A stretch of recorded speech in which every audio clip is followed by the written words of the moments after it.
I'm trying out something new with the cameras today. I'll keep honing it as time goes on, but let me know what you think in the comments. Today, I'm looking at Strauss's Heldenleben.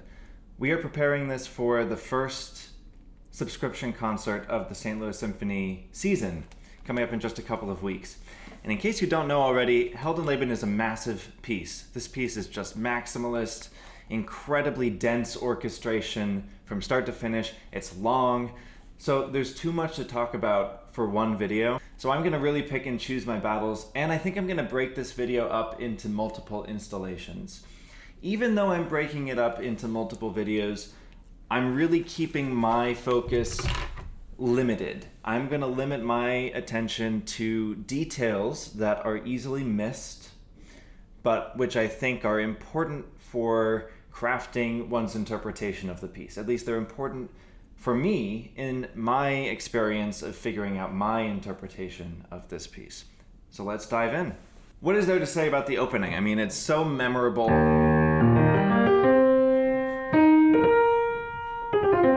Very grand.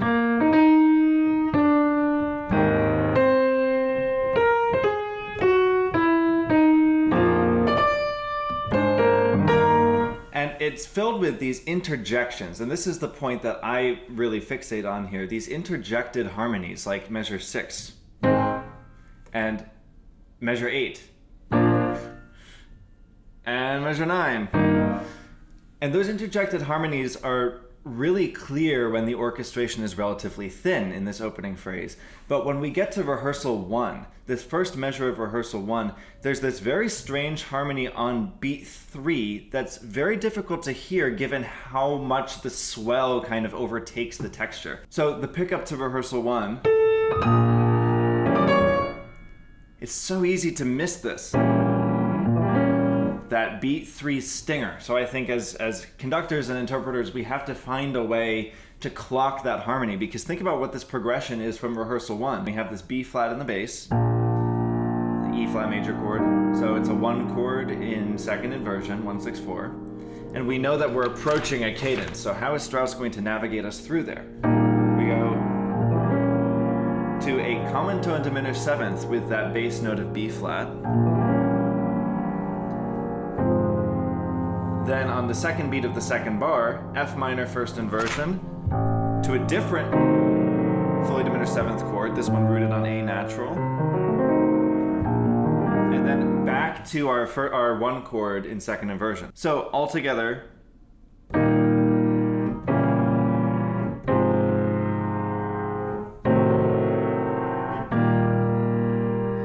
it's almost like a crescenza. If you've ever heard this phrase, it usually is decorating the tonic, not the dominant, where we would have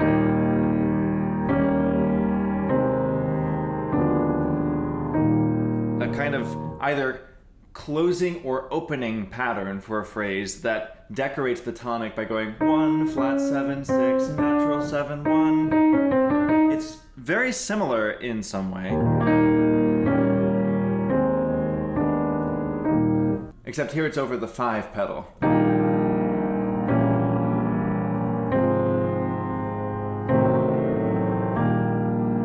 In a way, it's decorating 5 the way the crescenza decorates 1. Now, why is that important? Well, I think we need to hear the pattern. We need to hear the whole circle of that progression. I mean, texturally, Strauss is lashing out, leaping out at this ascending diminished 12th between the A natural and the E flat.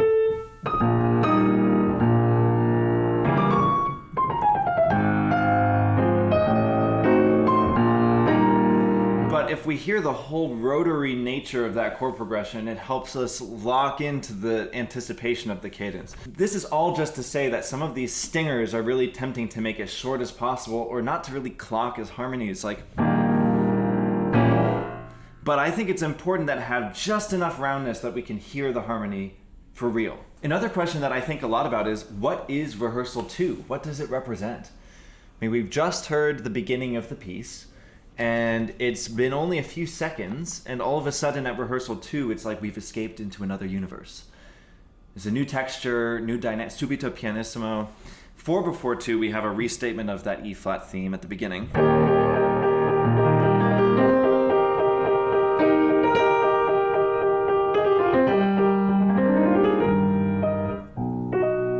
a sudden at rehearsal 2, this new universe.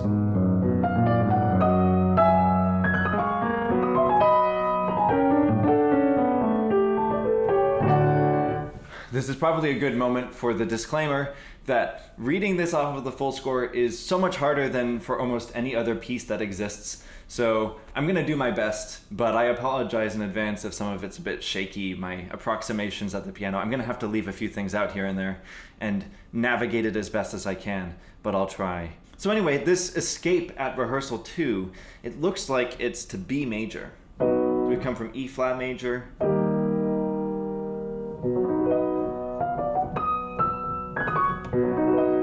now we have this thing that's written mostly with 5 sharps. I think it's actually in C flat major because we have this common tone of the E flat. And the only reason I think that's important is because if we look at the page and we see all these sharps, we think sun, we think brightness, we think something garish and optimistic and energetic. But actually I think there's something mellifluous and neutralized about this moment, like we've sunken into the flat side.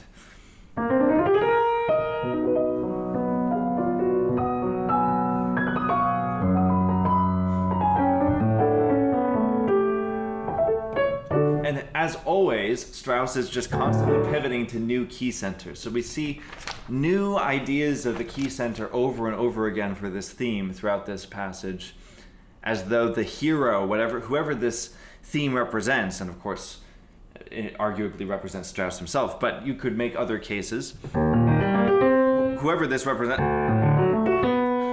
now we're going to see it in all sorts of keys moving all over the place, as if the hero is just bursting into new terrain, new territory, is sort of filled with boundless potential. It's a very great depiction of that. But I like thinking of rehearsal 2 specifically as an escape to the flat side, and thinking about what's the quality of each of these new key centers, these escapes or new potentials. How do we feel about each of them? How are they colored? That's one of the choices that we get to make as interpreters. Another little detail that I love is that 3 before 3, there are these little trills for E flat clarinet and second clarinet. Look at the E flat clarinet part. And the second, there are these little trills that, there's almost no chance anyone's ever going to hear that. But Strauss seems to be aware of that, and he marks the mezzo forte against a dynamic which for some of the sustaining voices of the orchestra is piano instead. Now, of course, the big themes are mostly marked forte with crescendos, but this thing, he marks mezzo forte against other piano dynamics in a way that clearly suggests he wants us to hear it. And it's just amazing the level of textural detail inside all of this counterpoint. Just look at everything that's happening 4 before 3. You have the theme and the accompaniment.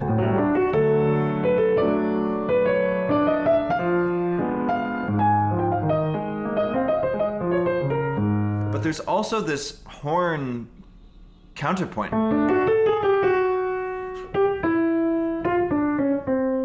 On top of those 2 trills that I love, those details that are often missed. So when you put it all together, and I'm gonna try,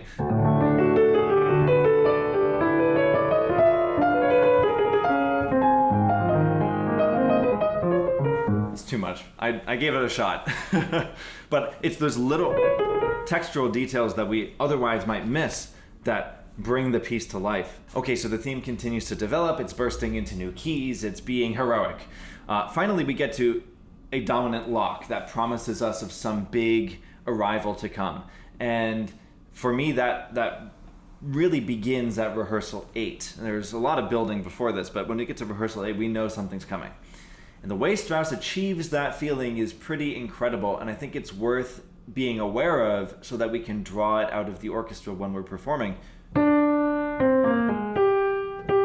Look at that pickup to rehearsal 8 from first violin, cello, and the low horns.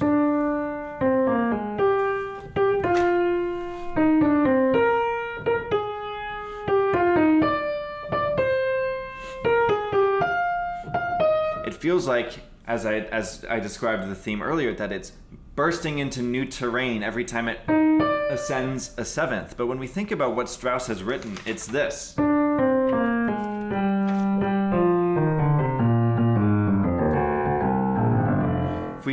Ignore the octave displacements that bring it up a seventh instead of down a second. It's just a descending diatonic scale. Now the counter melody to that is the one that begins in the tubas and the fourth and sixth horns and the bassoons.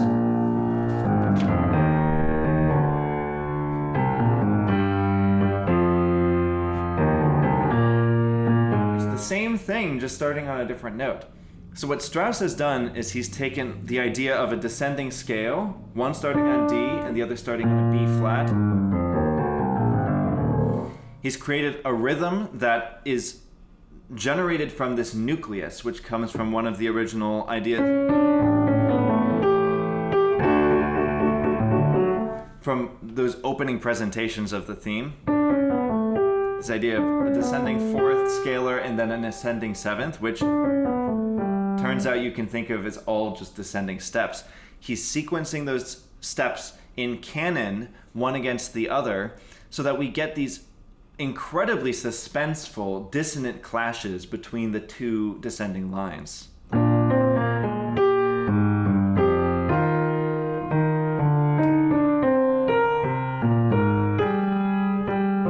And the thing that's so amazing is every time the low line ascends a seventh, it's ascending into a second, a minor or major second depending on where we are within the scale, against the upper line.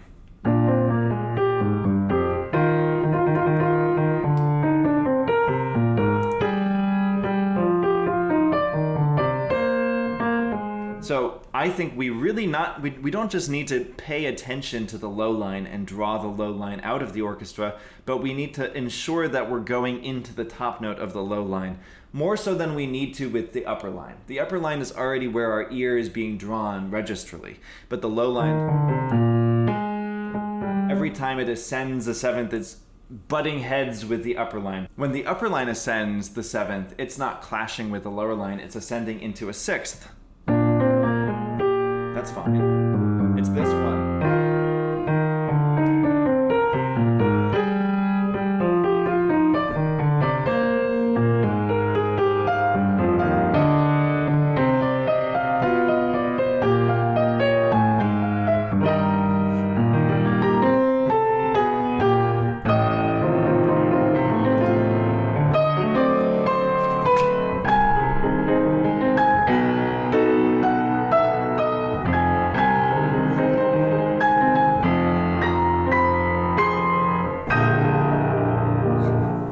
It's such a satisfying arrival at rehearsal 10. And what is rehearsal 10? It's just an extended 6/4 chord.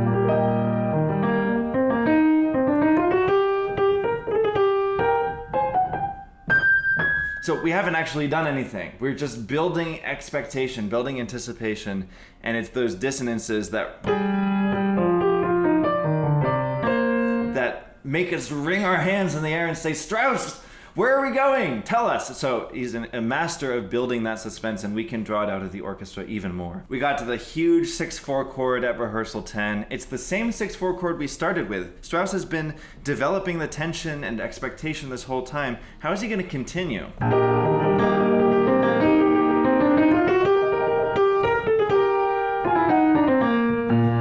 So the way that Strauss breaks through is through this chord progression in the 5th bar of 10, in cello, bass, trombone, tuba, and bassoons.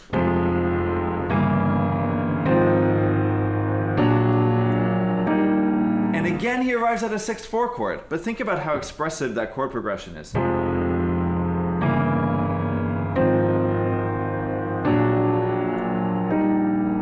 And he suspends, or it's a retardation really, these tones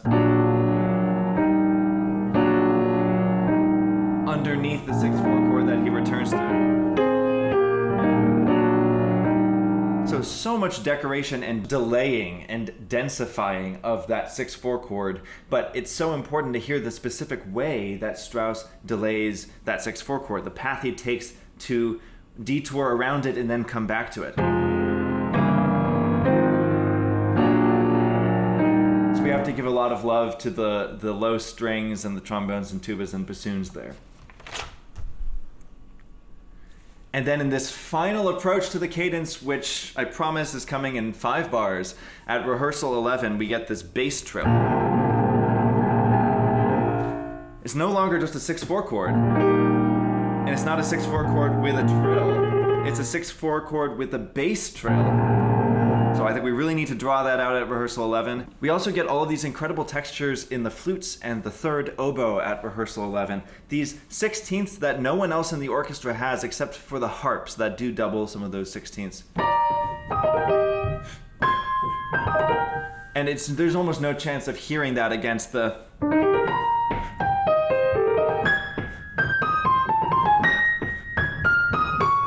There's so much rhapsodic violin playing happening that it's almost like there's no shot. Why did you even bother writing it, Strauss? But those little flute and oboe 16ths on the third beats in the first 2 measures of rehearsal 11 are part of that textural specificity that densifies this arrival that's coming. So we've finally gotten our cadence 4 measures before rehearsal 12, and it's glorious. We've just had this high G, a searingly high G in the first violins.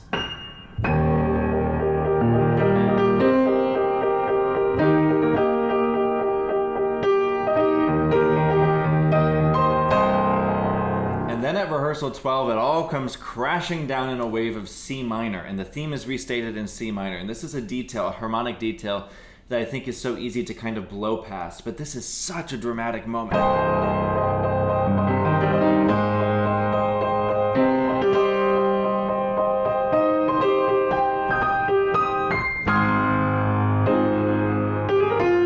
And then we're trying to find our way back from that crash down into C minor. We go to this 2-6-5 chord.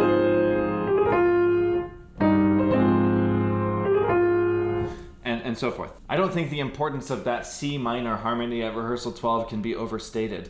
I mean, I think about Strauss's later piece, Alpensinfonie, which is also in E flat major in its primary theme.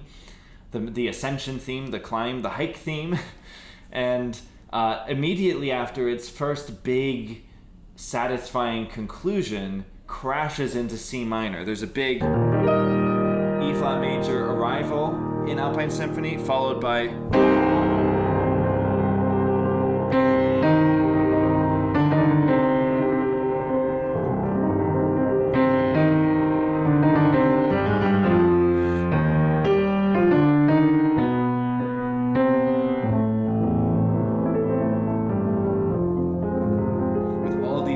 surprising harmonies, part of this depth, the depth and darkness and gravitas of the mountain. There's something to that mountain imagery, even though it's still to come in Strauss's career, that I think is so relevant here in this rehearsal 12 C minor moment. It's like the hero theme is being restated in the relative minor, and what does it do? It adds gravitas and depth to the calling of the hero, perhaps, or of the crisis that the hero must face. So we have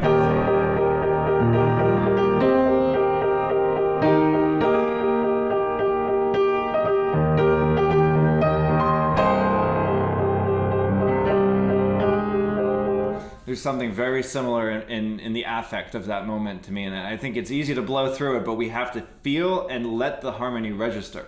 It's one of the other things about a big minor chord like that in the orchestral repertoire. And actually, I always thought this when I heard Alpensinfonie the first several times in recordings. You hear that big C minor moment in Alpensinfonie, and for a moment you think it's a major chord,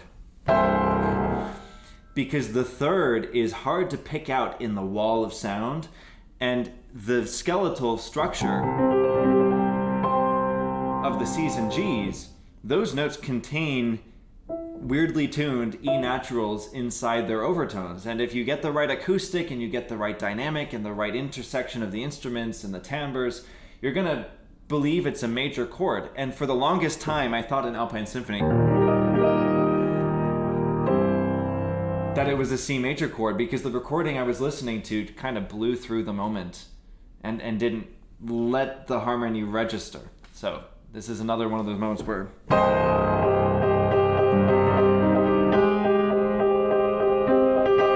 we want to hear the power of that harmony. Speaking of harmonies that are easy to just blow past, and miss. We have 4 measures before rehearsal 13 that are just so harmonically compelling, and there's detail to it that we just don't hear if we blow through it. So the first 2 bars present an idea, which sounds like this. So boiling down the harmony, we have a B flat, which is the dominant pedal. We're expecting some final E flat major arrival, like there's a big climax still to come. So we have this dominant pedal underneath, and the first harmony is a common tone diminished 7th with that B flat.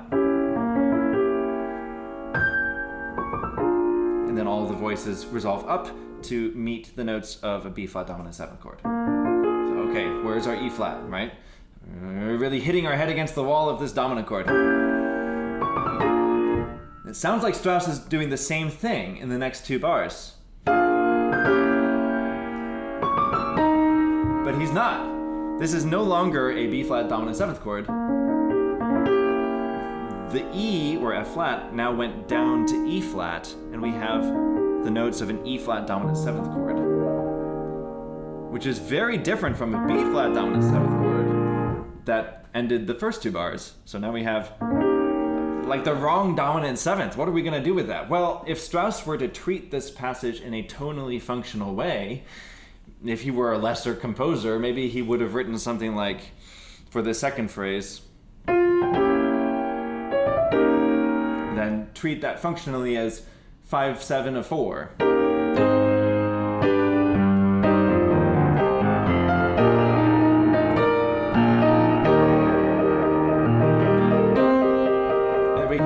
Again, another arrival at E flat major. But the genius of Strauss is to offer us this 5/7 of 4 and not treat it as one, but to bring it back to the dominant of E flat, B flat dominant 7th. And how he does that is this one change from the E flat to an E natural back to the notes of the fully diminished 7th chord, like undoing the collapse that brought us into the dominant 7th chord, undoing that and lifting to the solution of the first 2 bars. So he undoes the detour of the second 2 bars, re-accepts the offer of the first 2 bars by lifting everything into the B flat dominant 7th chord, and then accelerates the harmonic rhythm and the textural frequency, and it just intensifies to the final dominant.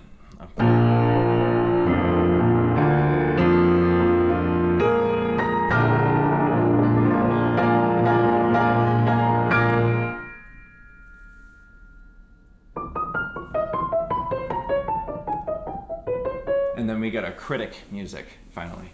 So that's the first section of Heldenleben. That's the section where we meet the hero, we learn the characteristic and personality of this bold and ambitious person, and sort of what it feels like to be in their mind. But this is all just to say that it's the details that drive and motivate the story of this hero's characteristics. It's tempting to just play loud and bold and burst through and keep the momentum going and just play. But at the end of the day, it's these small things like choosing different paths. Are we really gonna, we could go this way. No, we must stick to the plan. And generating that story in our minds helps us to portray the hero as heroic. It's not just all about brass and big, loud sounds. All right, I'm gonna leave it there for today, but in part 2, I will pick it up with the music of the hero's critics. In the meantime, leave a comment to let me know if you enjoyed this camera setup. I don't know if I'm having trouble with this thing focusing. This thing sometimes will change its focus. I'll see if I can fix that. It's quite the setup to have a floating camera above me, but hopefully it's at least interesting, and it could be very useful, I think, in the future to explore this setup. But let me know what you think. If you enjoyed the video, don't forget to like it and subscribe to the channel so you can stay up to date as I post more videos. I'm gonna get to work on the second part right now. See you soon.